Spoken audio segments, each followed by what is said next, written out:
Nah, kalau tadi dengerin ya ternyata memang banyak banget prosesnya ya. Kalau kita tahu kan pasti kayak ya Kak Lady memang juara gitu, memang bakat punya jiwa kepemimpinan dan semacamnya. Tapi kita nggak tahu ternyata ada yang seru. Momen paling berkesan adalah waktu itu kita lagi di stasiun kereta, kemudian memang karena sesuatu yang instan kan hilangnya juga instan ya. Jadi kita harus bisa belajar dan beradaptasi seperti itu. Oke, berarti tadi poin.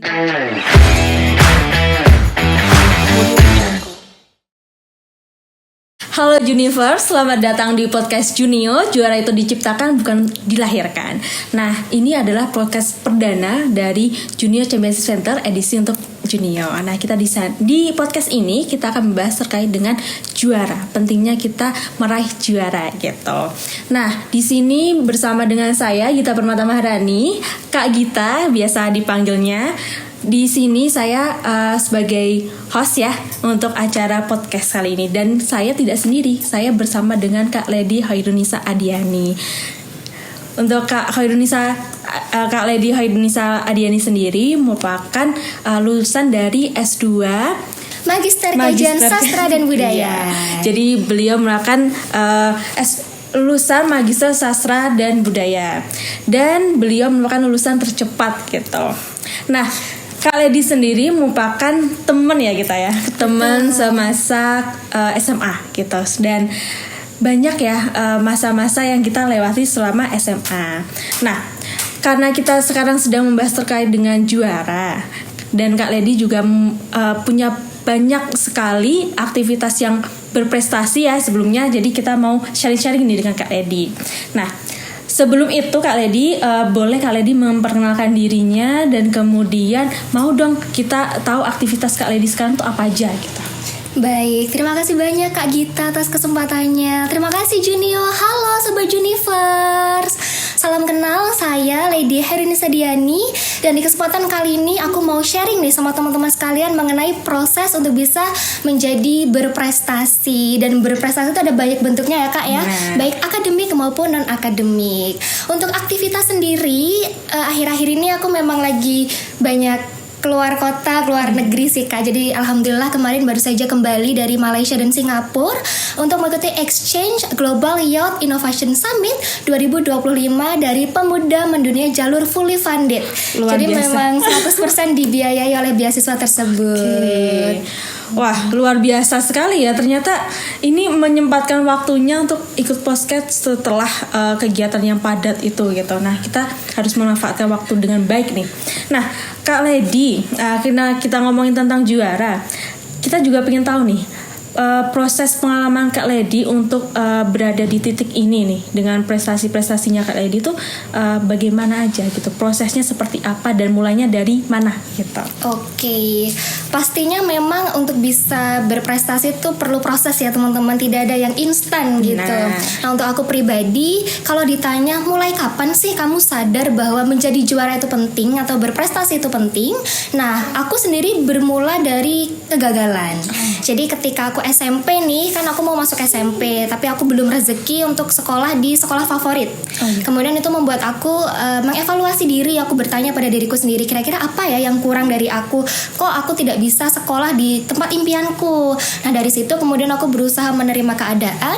Aku sekolah di sekolah yang memang dipilihkan oleh orang tuaku, tapi di situ tidak membuat aku berhenti berkarya. Justru karena aku sadar aku belum menjadi versi terbaikku, aku kemudian banyak menggali potensiku. Ketika aku SMP itulah aku banyak ikut lomba, aku banyak ikut public speaking, aku menjadi wakil ketua OSIS. Jadi memang benar-benar dari sisi akademik, soft skill, public speaking, leadership itu aku gali mulai SMP. Ini penting teman-teman ya, karena kan kita berpikir aku masih kecil, entar aja lah aku jadi bener. Ketuanya, entar aja lah aku ikut lombanya. Enggak teman-teman, karena hidup kan proses. Ketika kalian sudah menimpa diri dengan karya sejak kecil, maka seiring berjalannya waktu orang-orang akan melihat kalian dan percaya dengan potensi kalian karena track record kalian. Jadi kalau punya kesempatan untuk berkarya dan juga belajar dari kecil, ambil kesempatan itu. Salah satunya dengan ikut apa? Junio dong pastinya. Pasti banget. Nah, kalau tadi dengerin ya ternyata memang banyak banget prosesnya ya. Kalau kita tahu kan pasti kayak ya Kak Lady memang juara gitu, memang bakat punya jiwa kepemimpinan dan semacamnya. Tapi kita nggak tahu ternyata di balik itu semua prosesnya dari mana, dari kegagalan dulu gitu, baru berjuang, berproses sampai mengambil banyak kesempatan sehingga sampai ke juara-juara juga. Nah, Kak Lady, dengan banyaknya juara itu nih Kak Lady, menurut Kak Lady tuh ada nggak sih mitos dan realita dari juara? Kadang kita selalu diomongin ya, oh mereka ini berbakat jadi pantas juara dan semacamnya gitu lah. Apa bener sih kayak gitu kalau menurut Kak Lady sendiri? Oke, menurut aku pribadi, aku tuh selalu percaya teman-teman bahwa setiap anak yang lahir itu pasti punya impian dan punya value. Jadi semua orang tuh yang lahir di dunia itu nggak mungkin sia-sia. Kalian tuh lahir karena berkat dari Tuhan dan nilai yang ada dalam diri kalian. Tapi tidak semua orang bisa menemukan value dirinya. Contohnya gimana nih? Kadang ada anak nih potensinya di bidang seni, tapi dipaksakan untuk di eksak. Nah, hal itulah yang menyebabkan potensi itu nggak bisa maksimal. Jadi sejak kecil penting untuk kita memahami apa sih bakat kita. Memang itu penting kita memahami apa sih kelebihan kita dan apa kekurangan kita. Daripada kita membohongi diri kita, lebih baik kan kita memaksimalkan potensi yang kita miliki, seperti itu. Jadi mungkin pesan juga untuk orang tua ya. Kalau punya anak nih, kita tahu bahwa setiap orang tua punya mimpinya masing-masing, tapi jangan pernah lupakan bahwa anakmu juga berhak atas hidup dan mimpinya. Jadi untuk orang tua, jangan lupa untuk gali potensi anak kalian dengan maksimal, dan jangan paksakan mimpi kalian di hidup anak kalian, karena mereka pasti punya peluang yang lebih hebat ketika mereka melakukan hal-hal yang sesuai dengan passion mereka. Oke, baik. Tadi ada poin-poin penting ya dari yang Kak Lady sampaikan, kayak bakat sebenarnya bisa digali sendiri gitu. Yang penting kita tahu potensinya di mana, dan dukungan orang tua juga penting gitu. Nah, ngomongin dukungan orang tua nih Kak, apakah Kak Lady juga ada struggle juga gitu untuk dukungan orang tua? Kadang di luar sana juga ada kan, kayak oh anaknya semangat banget nih tapi orang tuanya kurang mendukung, atau orang tuanya yang semangat banget, anaknya yang ya udah ikut-ikut aja gitu. Nah, kalau Kak Lady sendiri gimana nih? Oke, untuk aku pribadi sih aku percaya ya bahwa dalam setiap pencapaian yang kita lakukan pasti ada pengorbanan yang kita berikan.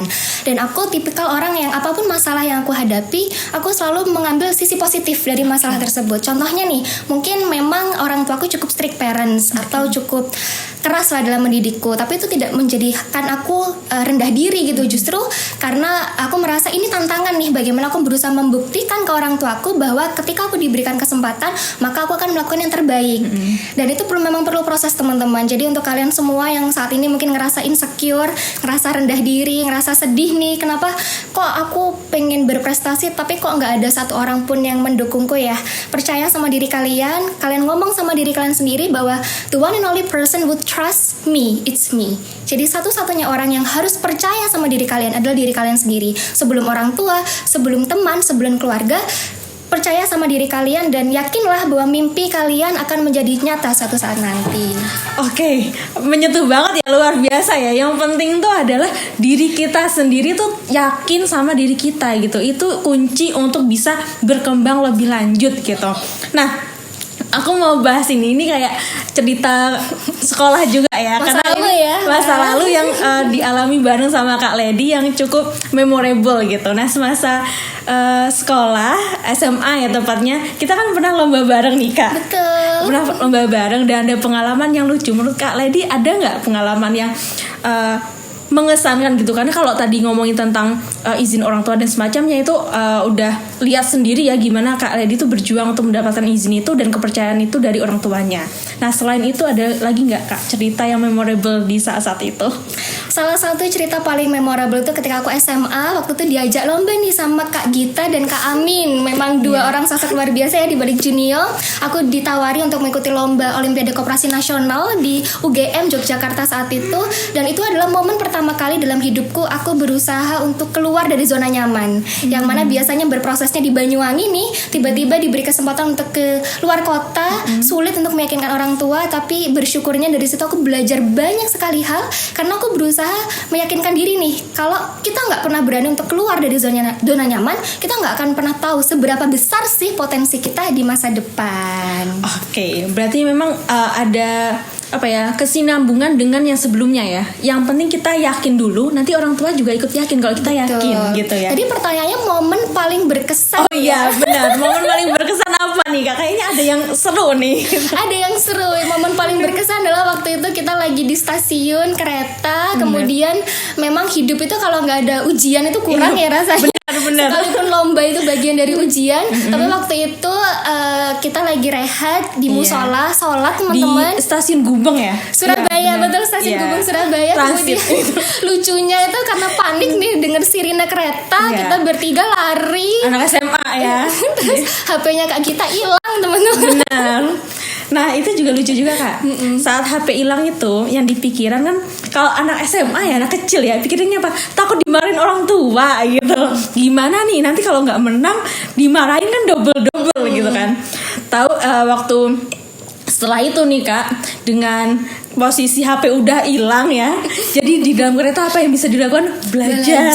Bener. Belajar. Jadi sepanjang jalan belajar gimana caranya pulang tuh bawa piala biar apa? Biar nggak dimarahin. Dan alhamdulillah bawa beneran ya Kak ya. Di detik-detik terakhir kita bawa piala bertiga pulang ke Banyuwangi. Benar. Memang prosesnya cukup menyedihkan ya kalau diingat lagi, tapi dengan hasil yang seperti itu cukup worth it ya Kak untuk diperjuangkan. Mungkin salah satu pelajaran berharga teman-teman ya. Kadang dalam hidup itu kita tidak bisa berharap akan berjalan dengan sempurna. Kadang kita berpikir ujian datang, musibah datang, kesulitan datang, tapi kita nggak bisa fokus sama hal itu. Kita kalau udah punya tanggung jawab, fokuslah sama apa yang ada di depan. Kalau kamu memang datang untuk lomba, selesaikan lomba itu. Apapun masalah yang di belakang, jangan dipikirin dulu, karena kamu melakukan yang terbaik, nanti hasilnya akan mengikuti seperti itu. Jadi udah bener ya yang dilakukan kemarin. Benar. Oke. Nah ngomongin kayak gitu kan berarti kan ketika ada struggle kayak gitu pasti kan yang kena apa dulu kan mental dulu ya biasanya. Nah kalau dari Kak Lady sendiri untuk menguatkan mental kita dalam menghadapi segala tantangan yang mungkin akan datang gitu ketika kita memperjuangkan sesuatu gitu, khususnya dalam hal berkompetisi dan meraih prestasi ya, itu gimana kalau Kak Lady menyikapinya tuh? Oke, karena ini konteksnya kompetisi teman-teman ya. Kadang orang-orang berpikir kompetisi itu adalah tentang persaingan antara kita dengan lawan, kita dengan musuh. Untuk aku pribadi, aku selalu menekankan pada diriku bahwa setiap kali aku berkompetisi, aku tidak sedang berkompetisi dengan orang lain, tapi aku sedang berkompetisi dengan diriku sendiri. Dengan rasa malasku, rasa takutku, rasa raguku. Aku tidak pernah menganggap sainganku sebagai musuhku. Sekalipun dalam hidup aku tidak pernah menganggap seperti itu, karena aku percaya bahwa setiap rezeki yang datang ke aku, maka itu akan bisa menjadi pelajaran gitu loh. Jadi kita nggak perlu nih fokus sama lawan kita nih atau saingan kita dalam setiap kompetisi. Yang terpenting bagaimana kita bisa melakukan yang terbaik dari diri kita.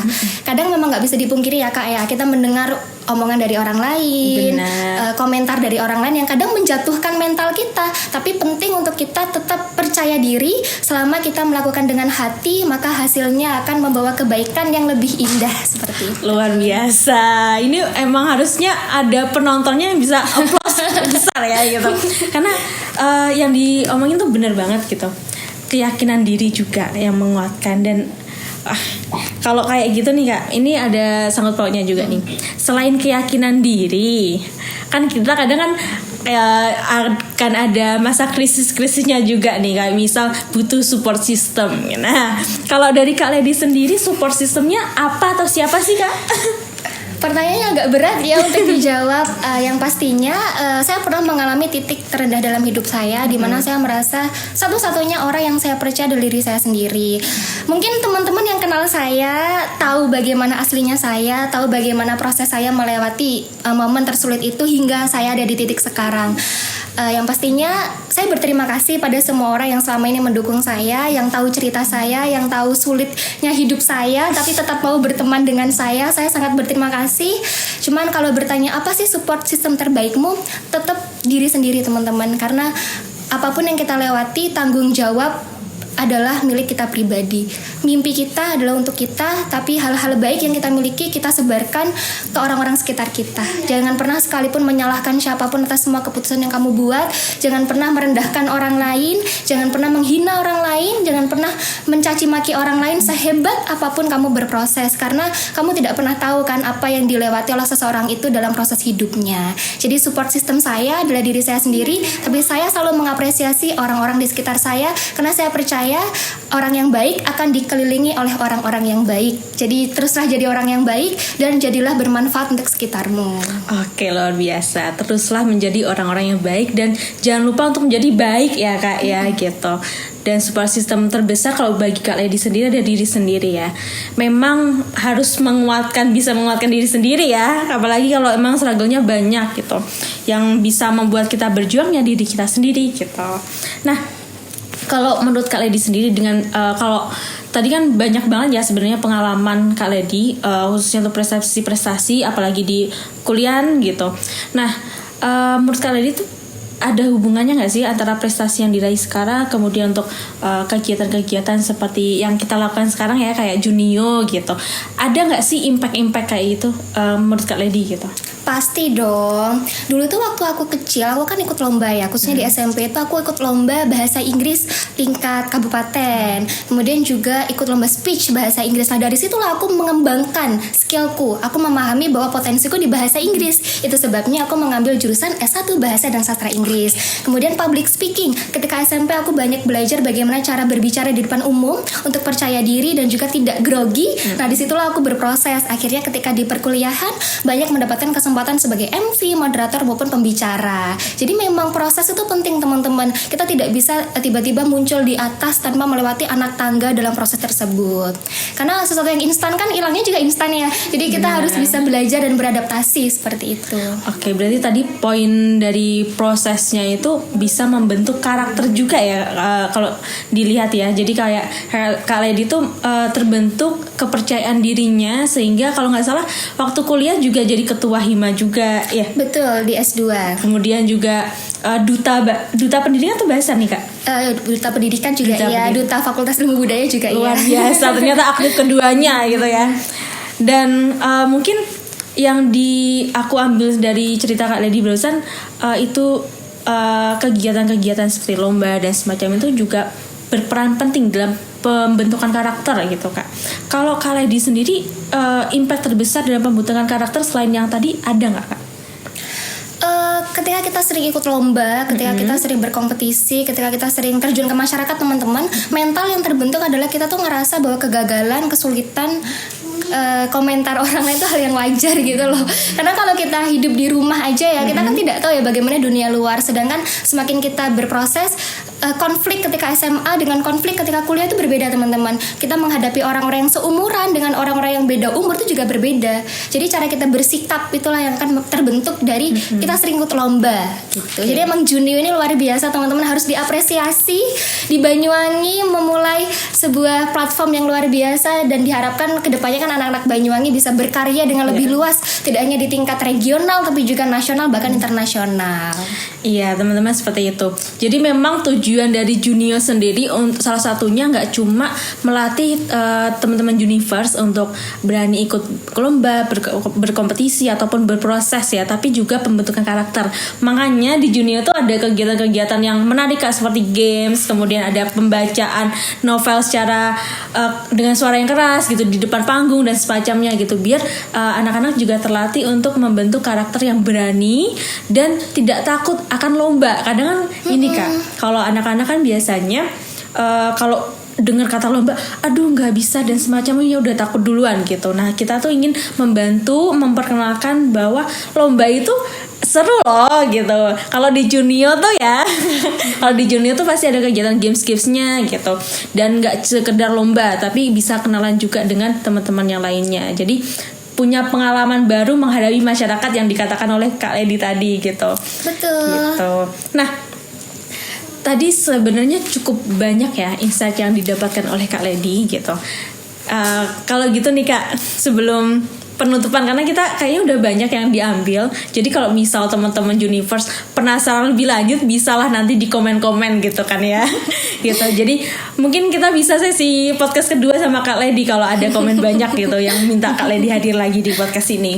Nah, sebelum ke penghujung nih, aku mau minta nih Kak Lady untuk memberikan closing statement untuk anak-anak Banyuwangi khususnya, apapun itu, entah itu masukan, saran atau semangat gitu kan, bolehlah. Gimana dari Kak Lady closing statement? Oke, baik, terima kasih. Sebelum closing statement, mungkin aku izin memberikan tips and trick teman-teman ya. Jadi intinya dalam berkompetisi jangan lupa untuk terapkan 3 prinsip. Yang pertama adalah preparation, kedua action, dan ketiga evaluation. Jadi siapkan dirimu untuk menjadi versi terbaikmu, lakukanlah dengan karya, dan yang ketiga evaluasi dirimu dengan kekurangan juga kelebihan yang kamu miliki. Karena seseorang yang mau berjuang adalah seseorang yang jadi pemenang. Proses itu penting, jadilah hebat dan berprestasi. Karena warisan terindah adalah karya yang tak lekang oleh waktu dan menginspirasi banyak jiwa sepanjang masa. Generasi muda, jadilah berkarya, jadilah menginspirasi untuk masa depan Indonesia yang lebih indah. Terima kasih. Terima kasih banyak Kak Lady. Penutupannya luar biasa ya. Jadi bergetar ini loh. Jadi kalau kedepannya nih, semoga dari podcast ini Universe semua tuh termotivasi dan berani untuk bisa lebih berkarya lagi ke depannya gitu. Dan kita sudah punya gambaran ya, role model gitu, Putri Banyuwangi gitu kan. Jadi bisalah sebagai motivasi teman-teman semuanya, tetap berjuang, tetap yakin kepada diri sendiri untuk mencapai yang terbaik di hidup kita gitu. Nah, mungkin itu aja sesi podcast untuk kali ini. Semoga kedepannya kita akan bisa memberikan banyak-banyak insight yang positif untuk teman-teman Universe semuanya. Mungkin itu saja dari kita. Saya Gita Permata Maharani dan Kak Lady Hordinisa mengakhiri podcast ini. Terima kasih banyak Universe. Sampai jumpa di podcast selanjutnya. Bye-bye.